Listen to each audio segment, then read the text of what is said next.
Thank you, Mr. Chairman, members of the committee. I also have brought with me our senior training program coordinator, Mr. Sean Thornton, if there are questions about NRA education and training, which are beyond my capability to answer.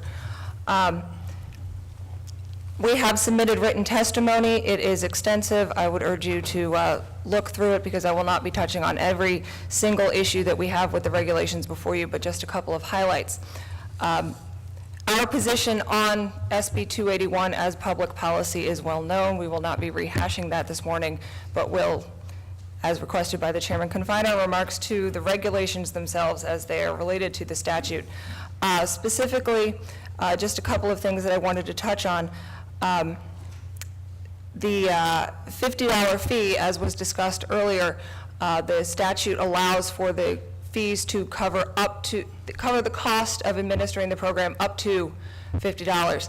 And apparently, according to the testimony given by MSP, the production of the handgun qualification license itself, the actual card, costs $20.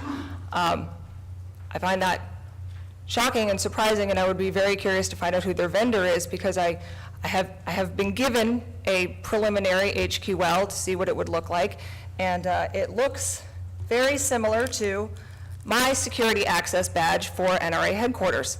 It's the same weight. It's essentially the same kind of card, except for my security access badge to NRA headquarters includes an RFID chip that opens the doors. You all have one that works around here. And according to our vendor, this card costs $10. Unless there's an RFID chip in the HQL that we're not aware of, I would question whether or not it would actually cost that much simply to produce the card, much less to continue processing the background checks, which are supposed to be the same as those currently done for the 77R, which is done under a fee of $10.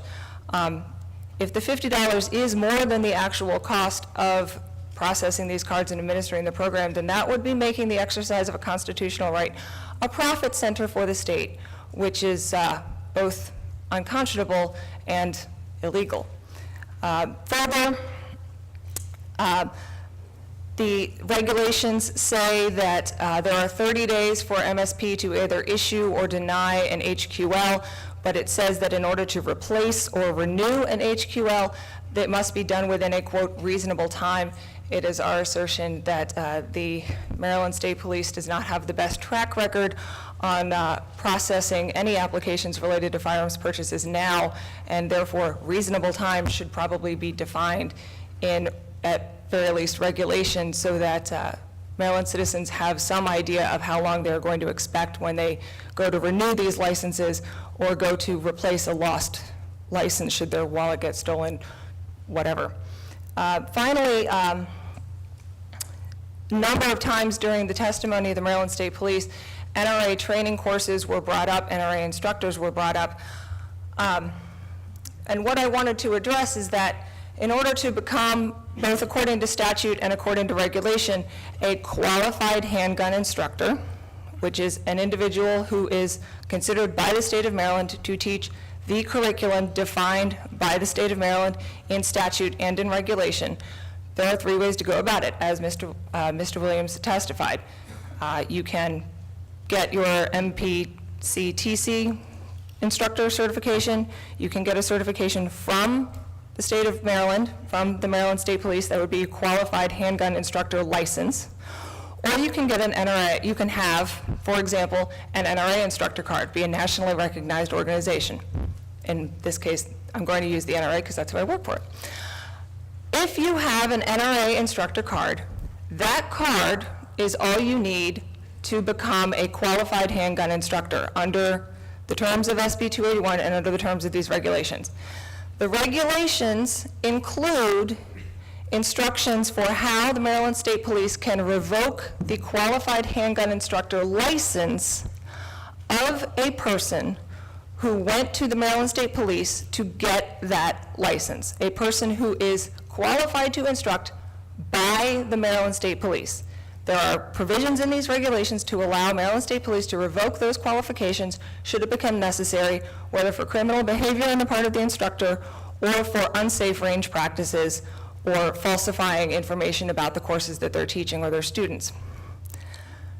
If a person takes their NRA instructor credentials, registers with the Maryland State Police, they are now considered qualified handgun instructors.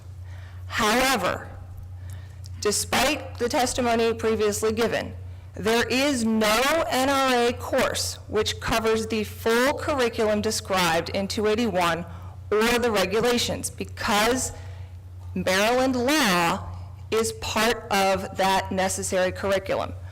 NRA instructors are not permitted to teach the law under the auspices of their NRA instructor credentials. We have given a directive to our Maryland NRA instructors that should they choose to offer this course and to teach that aspect of Maryland law, they will be doing so under their own recognizance. They will not be wearing their NRA hat. They will be wearing their QHI hat. Our concern is that should an individual act in a manner that would normally require, under the terms of these regulations, their instructor license to be revoked, had they gotten that license from MSP, there is no opportunity within these regulations to allow MSP to revoke that qualified handgun instructor status because they didn't get it from MSP, they got it from NRA. But the NRA cannot revoke their instructor status based on what they're doing outside of an NRA course. So if there is a concern that there are going to be instructors who are potentially engaging in unsafe practices or falsifying information, there needs to be a change made in the regulations to allow Maryland State Police to revoke qualified handgun instructor status, not just a qualified handgun instructor license. I realize it's a little bit confusing and there's semantics, but that is something that we are concerned about. Finally, as I said, we had a number of other issues with the regulations. Some of them we believe are relatively minor fixes and just clarifying for citizens who do wish to comply with the law. Some of them are, of course, policy considerations. We also object to the live fire requirement, the social security number requirement, et cetera. And as I said, that information is included in our written testimony. And any questions?